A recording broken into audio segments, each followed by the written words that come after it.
दोस्तों, जो जुगानी टॉक्स का परिवार है, जो हमारे व्यूअर्स हैं, जो हमारे सब्सक्राइबर्स हैं, उनको आज महाशिवरात्रि की बहुत बहुत शुभकामनाएं। और आपका ज़्यादा टाइम ना वेस्ट करते हुए सबसे पहले हमें देख लेते हैं जो हमने बताया था आपको कि स्मॉल कैप के बारे में ज़्यादा से ज़्यादा हम आपको एक्सप्लोर करने की कोशिश करेंगे, जिसके आपके मन में कोई भ्रम न रह जाए, संशय की स्थिति ना रह जाए। तो आइए आज देख लेते हैं हम future of small cap mutual fund in India. तो सबसे पहले मैं आपको ये बता दूं कि सेंसेक्स में आपके 30 कंपनीज होती हैं, निफ्टी में आपके 50 कंपनीज होती हैं, जो कि बीएससी और एनएससी पर मार्क होती हैं। ये आपको पता होना चाहिए। नेशनल स्टॉक एक्सचेंज हो गया आपका NSC, and Bombay stock exchange हो गया आपका बीएससी। मुंबई नाम भले हो गया है, लेकिन आज भी बॉम्बे स्टॉक एक्सचेंज बॉम्बे के नाम से ही जाना जाता है। आपको जानकारी ले बता दूं।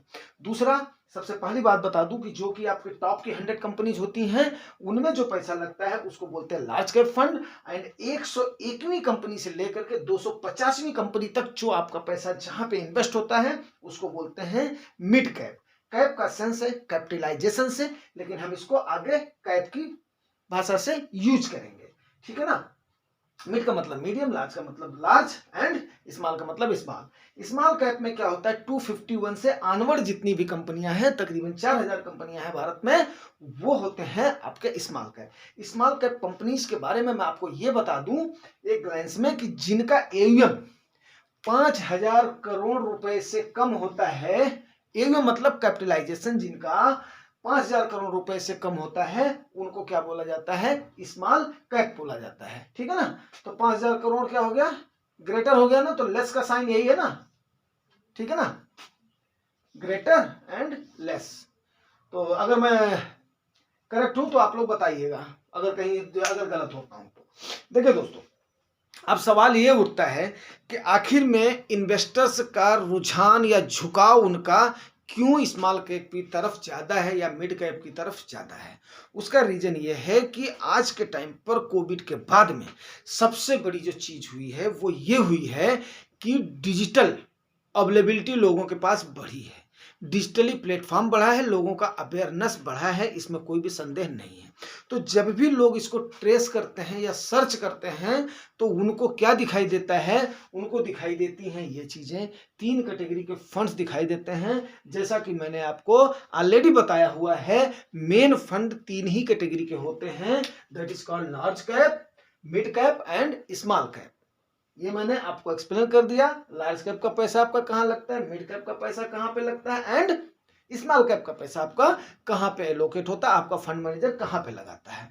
आते हैं इस पर भी डिस्कशन करते हैं कि आखिर में इसका स्मॉल कैप का फ्यूचर क्या है इंडिया के अंदर, लोग इस पर इतना क्यों जोड़ रहे हैं। देखिए साहब, आपका लास्ट डिकेड में जो आपका रिटर्न रहा है वो विद द प्रूफ है, इकोनॉमिक्स टाइम की रिपोर्ट से मैं आपको बता रहा हूं, इसमें कोई भी संदेह, इसलिए बता रहा हूं ताकि आप इसको ऑथेंटिकेट कर सकें कि यस ये ऑथेंटिकेटेड डाटा है, इसमें कोई भी फैब्रिकेशन नहीं है। आपके लार्ज कैप ने जो दिया है लास्ट के 10 ईयर का, मैं 2013 से लेकर के 2023 तक की बात कर रहा हूं, 12 से 15% आपके लार्ज कैप ने दिया है। टॉप परफॉर्मिंग फंड ने 15% दिया है और लोएस्ट परफॉर्मिंग फंड ने 12% दिया है। वही मिड कैप ने आपके 17 से 20% आपका रिटर्न दिया है। टॉप परफॉर्मिंग फंड ने 20% दिया है और लोएस्ट परफॉर्मिंग फंड ने 17% दिया है। वही स्मॉल कैप फंड के जो आपके, अगर हम निप्पॉन से शुरू करें और नीचे की तरफ आ जाएं, आपका निप्पॉन हो गया, क्वांट हो गया, एसबीआई हो गया, आदित्य बिरला सन लाइफ हो गया, एक्सिस हो गया। इसका नाम लेने का मतलब ये नहीं है, आप इसको ये नहीं कंसीडर करेंगे किसी भी फंड का प्रमोशन है ये, और ना ही प्रीवियस डाटा कोई फ्यूचर का प्रोडिक्शन नहीं करता। इसीलिए म्यूचुअल फंड में जहां पर भी आप इन्वेस्ट करते हो वहां पर एक लाइन जरूर आपको बताया जाता है कि म्यूचुअल फंड का इन्वेस्टमेंट जो भी है वो शेयर मार्केट के अधीन है। आप इन्वेस्टमेंट करने से पहले अपनी रिसर्च अवश्य कर लें। तो ये मेरा भी डिस्क्लेमर है, ये खाली आपको सिर्फ और सिर्फ एक एग्जाम्पल देने के लिए। तो इसका जो XIRR आया है आपके स्मॉल कैप इनका, वो लास्ट के 10 ईयर का वो है 17.5% से लेकर के 24.4% का, जिसमें कि आप ये मान करके चलिए 10 गुना से हायर आपका 1 लाख का 10 लाख बना है 10 सालों में, और लोवेस्ट बना है 1 लाख का 7 लाख रुपया, किसमें, स्मॉल कैप में। इसी हिसाब से आप अंदाजा लगा सकते हैं। वहीं पर एक कैटेगरी आपकी और आ जाती है जो लार्ज कैप से थोड़ा सा अबव एंड मिड कैप से थोड़ा सा लेस रिटर्न दिया है। वो कैटेगरी आपकी खिचड़ी कैटेगरी, जिसको बोलते हैं फ्लेक्सी कैप कैटेगरी। आपकी फ्लेक्सी कैप कैटेगरी ने 13 से 20% का रिटर्न पिछले डिकेड में दिया है। और ये बात आपको मैं बता दूं दोस्तों, अगर आप एक डिकेड अपने आप को रोक ले जाते हो, अपनी भावनाओं को रोक ले जाते हो और सही तरीके से प्लान कर देते हो, और जो भी इंस्ट्रूमेंट्स आपको, जो भी गाइडलाइंस आपको बताते हैं, सबसे पहली चीज क्या है कि आपको सेफ्टी लेना सीखना चाहिए। मार्केट में किसी भी माध्यम से इन्वेस्टमेंट करने के लिए आपको जो भी सेफ्टी प्रिकॉशंस बताए जाते हैं वो आपको लेना मस्ट है। उसी से ही आपके अंदर सस्टेन करने की एबिलिटी आती है, ये मैं आपको बता दूं। अगर आपने एक डिकेड का चढ़ाव उतार देख लिया तो आज आप अगर लोगों के बीच में ये जाने जा रहे हो कि आपके पास एक एवरेज पैसा है या एवरेज कमाई है या आपके पास एवरेज संसाधन अवेलेबल हैं, तो एक दशक के बाद में आप वहीं पर स्मार्टनेस में हर जगह पे जाने जाओगे। आपके घर की जितनी भी साज सज्जा के सामान है वो स्मार्ट सामान होंगे, आपका उठना बैठना स्मार्ट होगा, आपका बातचीत स्मार्ट होगा, आपके पास जेब का जो पर्स है वो भी स्मार्ट होगा, आपके बैंक का जो अकाउंट है वो भी स्मार्ट होगा। ये बात आप पक्का नोट कर लें। तो अब सवाल ये उठता है कि आखिर में स्मॉल कैप का फ्यूचर इंडिया में क्यों है और इस पर इतनी चर्चा क्यों चल रही है। दोस्तों मैं आपको एक बात बता दूं, स्मॉल कैप की कैटेगरी की मजबूरी जो होती है ना, वो मैं आपको बताता हूं। लार्ज कैप के पास लिक्विडिटी की कभी भी क्रंच नहीं होती है, मिड कैप के पास भी उतनी ज्यादा लिक्विडिटी की क्रंच नहीं होती है। स्मॉल कैप का जो उद्यमी होता है वो उद्यमी होता है जो कि उसको स्टार्ट कर रहा होता है या उसको ग्रो कर रहा होता है। अब उसके पास 3 चीजों की मेनली क्रंच होता है। सबसे पहला मशीनरी और इंफ्रास्ट्रक्चर जहां पे उसने काम करना है, दूसरा उसके एम्प्लॉइज और उनकी सैलरी, तीसरा उसका रॉ मटेरियल, चौथा प्रोडक्शन जो उसका हो गया है वो उसके बाद में उसकी सप्लाई।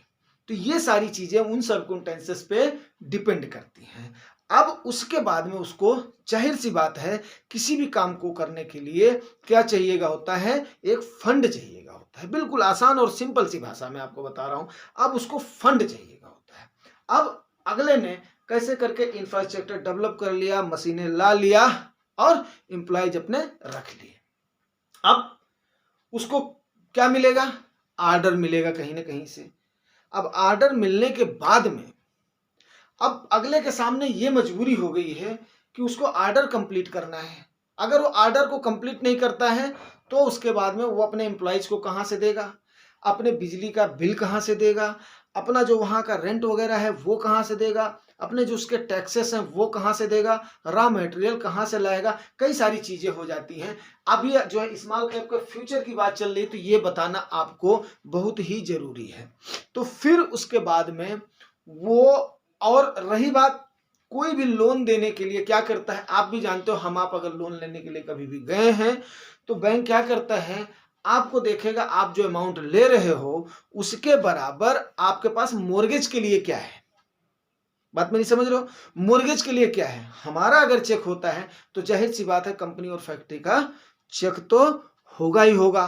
तो अब वो स्मॉल कैप कंपनी है तो उसके पास इतना ज्यादा नहीं है कि जितनी उसको पैसे की जरूरत है, लेकिन उसने क्या करना है, अपने ऑर्डर को फुलफिल करना है। अपने ऑर्डर को फुलफिल करना है तो वो क्या करेगा, उनके पास से अमाउंट उठाएगा जहां पे उसको कुछ हायर इंटरेस्ट देना पड़े। क्यों, क्योंकि अगर वो नहीं दिया तो उसका ऑर्डर कैंसिल हो जाएगा। जाहिर सी बात है अपने उस ऑर्डर को पूरा करने के लिए वो और उसकी जो भी मोटिवेटेड टीम है वो ज्यादा से ज्यादा मेहनत करेंगी, कम से कम समय में ज्यादा से ज्यादा प्रोडक्शन करके उस ऑर्डर को कंप्लीट करेंगी, ताकि वो उसको उसके ऑर्डर के बदले में पैसा मिल सके और वो बाकी चीजों को अपना लोन चुका सके, प्लस बाकी खर्चे अपने मीट कर सके। ये हो गया स्मॉल कैप इंडस्ट्री का सच्चाई। ठीक है ना दोस्तों, स्मॉल कैप की मैं बात कर रहा हूं, मिड कैप की और लार्ज कैप की अभी नहीं कर रहा हूं मैं। तो बात को समझिए आप। अब यहां पर क्या होता है कि अगर उसने हायर रेट पे लिया है तो उसका प्रोडक्शन भी बढ़ा है, अब उसके बाद में क्या हुआ, लोगों का विश्वास बढ़ा है, अब उसको और ऑर्डर मिलेंगे और सप्लाई होगी, चलिए वो हो गई। ये बिजनेस का नहीं, ये इन्वेस्टमेंट का मैटर है, इस पर आपको समझाते हैं। तो फ्यूचर इसलिए है क्योंकि आज के टाइम पर आपको पता है हमारी आबादी कितनी है, पहली चीज। दूसरी चीज क्या है कि आपको भी पता है कि और कंट्रीज के बनस्पति इंडिया में लेबर सस्ता है, इसमें भी कोई दो राय नहीं। अगर आप रखते हैं नॉलेज तो ये बात आप जानते होंगे, लेबर कास्ट आपकी सस्ती पड़ जाती है। ठीक है ना। तो प्रोडक्शन कास्ट होने के बाद में आपका जो प्रॉफिट मार्जिन है वो क्या हो जाता है, क्योंकि भाई देखो बैलेंस शीट तो हर किसी का होगा, बैलेंस शीट होगा ना, बैलेंस शीट हर किसी का होगा, तो उस बैलेंस शीट में आपका प्रॉफिट मार्जिन क्या दिखेगा, ज्यादा दिखेगा। ज्यादा दिखेगा तो उसने अगर जिससे बारो किया हुआ है, किससे, आपके इस फंड मैनेजर से बारो किया हुआ है, तो फंड मैनेजर बोलेगा भाई ठीक है, आपका ये जो शेयर है ना, अब क्योंकि ये स्मॉल कैप में उसकी कंपनी अपना लिस्टेड है और उसकी जब डिमांड बढ़ गई है, सप्लाई बढ़ गई है, तो जाहिर सी बात है उसका भाव उसके शेयर्स का बढ़ेगा। और आपको अगर याद होगा मैंने बताया था कि वहां पर पैसा कहीं नहीं होता है, वहां पर क्या होता है मार्केट के अंदर, सिर्फ और सिर्फ क्या होता है, एक डिमांड और सप्लाई मैटर करता है। डिमांड और सप्लाई अगर उसकी इंक्रीजेज है तो जाहिर सी बात है कि उसका शेयर प्राइस भी इंक्रीज हो जाएगा, इसमें कोई भी संदेह नहीं है। जिस पर कि फंड मैनेजर ने दांव लगाया हुआ है कि हम तुम्हें जब भी जरूरत पड़ेगी हम इतना फंड अवेलेबल करवाएंगे। अब अगर वो ऑर्डर टाइम से कंप्लीट कर रहा है, उसको लेबर सस्ती मिल रही है, प्रोडक्शन कर रहा है, वही फैक्ट्री वहां पर क्या हो रही है, अच्छे से चल रही है। अब फैक्ट्री सेलेक्ट करना और ये सेलेक्ट करना ये हमारा और आपका काम नहीं है, क्योंकि हम और आप डायरेक्ट किसी भी स्मॉल कैप में इन्वेस्ट नहीं कर रहे हैं। हम किसके थ्रू इन्वेस्ट कर रहे हैं, आपके फंड मैनेजर के थ्रू कर रहे हैं। उसकी बैलेंस शीट को देखना, उसके डेप्ट को देखना, उसके प्रोडक्शन को देखना, उसका जो भी है वो देखना किसका काम है, वो आपके फंड मैनेजर का काम है, जो उसकी टीम है उनका काम है। जाहिर सी बात है कि यहां पे अगर जब यहाँ पे इस लेवल का प्रोडक्शन हो रहा है, मेहनत ज्यादा हो रही है, ऑर्डर को पूरा करने में कम टाइम लग रहा है, तो यहाँ पर प्रॉफिट मार्जिन क्या हो रहा है, बढ़ रहा है। लेकिन उसके साथ साथ क्या है, रिस्क भी बढ़ता है। क्यों बढ़ता है, अब आप बोलेंगे ठीक है ये सारी चीजें तो सही हैं, तो फिर स्मॉल कैप पर इतना खतरा क्यों मंडराता है। जाहिर सी बात है खतरा क्यों मंडराता है। देखिए दोस्तों, खतरा मंडराने का सिर्फ और सिर्फ एक ही कारण है, दूसरा कोई कारण नहीं है। जब जनता के अंदर पैनिक फैलता है, कई सारे लोग क्या होते हैं, अट्रैक्ट हो जाते होकर के आ जाते हैं, किससे, रिटर्न को देख करके, वो रिटर्न को देख करके आ जाते हैं, लेकिन इसके उतार चढ़ाव को उनकी समझ में नहीं आता है कि इसका जो प्रेशर पड़ता है वो कितना प्रेशर पड़ता है। जब वो देखते हैं, क्योंकि जाहिर सी बात है, आप इस बात को समझिए, लार्ज कैप की अपेक्षा या मिड कैप की अपेक्षा स्मॉल कैप में गिरावट भी तो ज्यादा होगी, क्योंकि अनसर्टेनिटी किस में फैलेगी, स्मॉल कैप में फैलेगी। तो विड्रॉल किस में ज्यादा फैलेगा, इसमें फैलेगा। तो उस समय जब लोगों ने मांग अपनी खींच लिया तो फंड मैनेजर को क्या करना पड़ेगा, फंड मैनेजर को उस समय औने पौने में उन शेयर्स को बेचना पड़ेगा लोगों के भाव को कंप्लीट करने के लिए, जो कि जरूरत नहीं है। अगर आप उस समय पैनिक नहीं हो रहे हैं, आप अगर स्टेबल रह रहे हैं, जिस प्रकार से इस समय एफआईआईज ने जितनी सेलिंग करी थी 2022 में, ब्रूटली सेल किया था, अगर आप थोड़ा बहुत भी समझ रखते हो तो देखते हो। लेकिन डोमेस्टिक जो रिटेल इन्वेस्टर्स हमारे हैं, उन्होंने मोर्चा संभाल रखा था, वो पैनिक नहीं हुए हैं।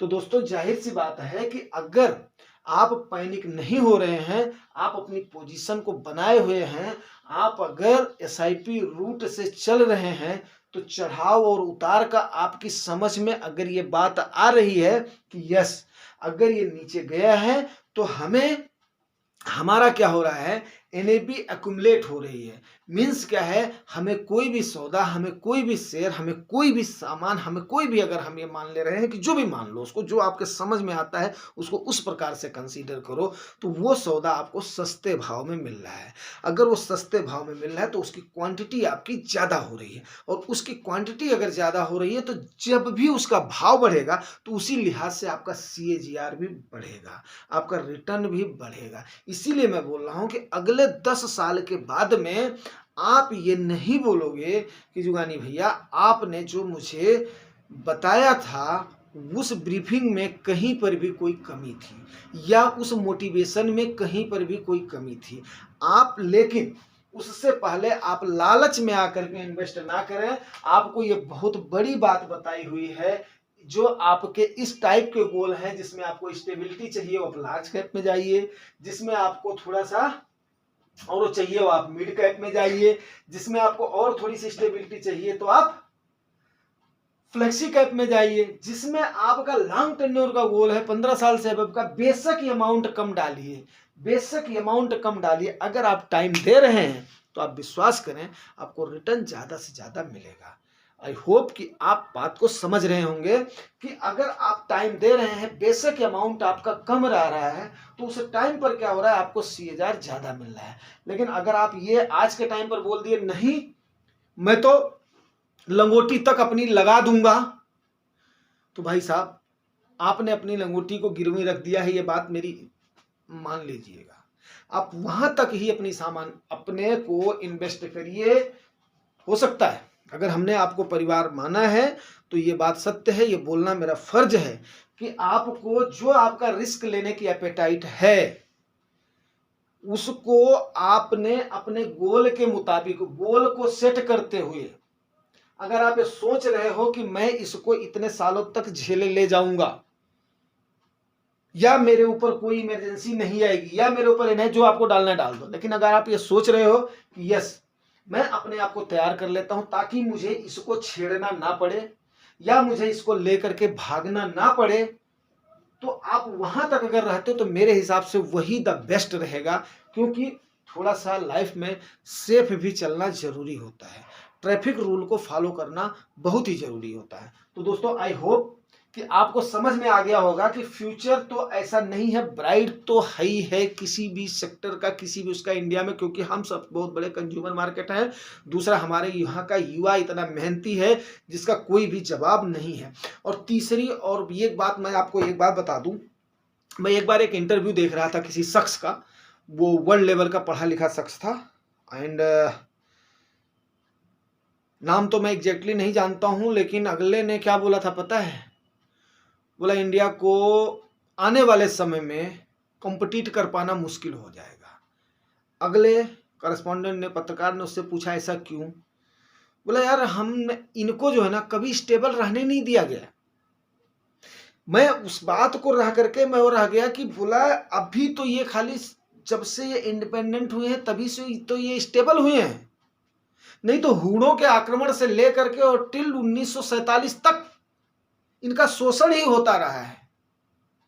तो दोस्त जब हमें विरासत में एक मेहनत करने की हमें संस्कार मिला है, जब हमें विरासत में हमारे अंदर एक डेवलपमेंट की भावना मिली हुई हमारे जीन्स में है, सच्चाई और ईमानदारी हमारे जीन्स में, ईमानदारी का नाम सुनते ही मेरे को पता है आप लोग कई लोग भड़क जाओगे, लेकिन मैं ये मानता हूं कि अगर मैं ईमानदार हूं, मैं अगर सच्चा हूं तो सामने वाला भी एक दिन उसको मानना ही पड़ेगा। क्यों? क्योंकि अगर आप ये स्ट्रैटेजी अपना रहे हो तो इसमें कोई भी दो राय नहीं है कि आप ईमानदार नहीं हो, आप किसी का चोरी नहीं कर रहे हो, किसी की बेईमानी नहीं कर रहे हो, आप एक देश के ग्रोथ में आप वहां पर पार्टिसिपेट कर रहे हो जहां पर आपके देश को जरूरत है, जहां पर आपके देश को इंफ्रास्ट्रक्चर की नीड है, जहां पर आप इतना रिस्क ले रहे हो, तो जाहिर सी बात है कि ईश्वर भी आपका साथ देगा।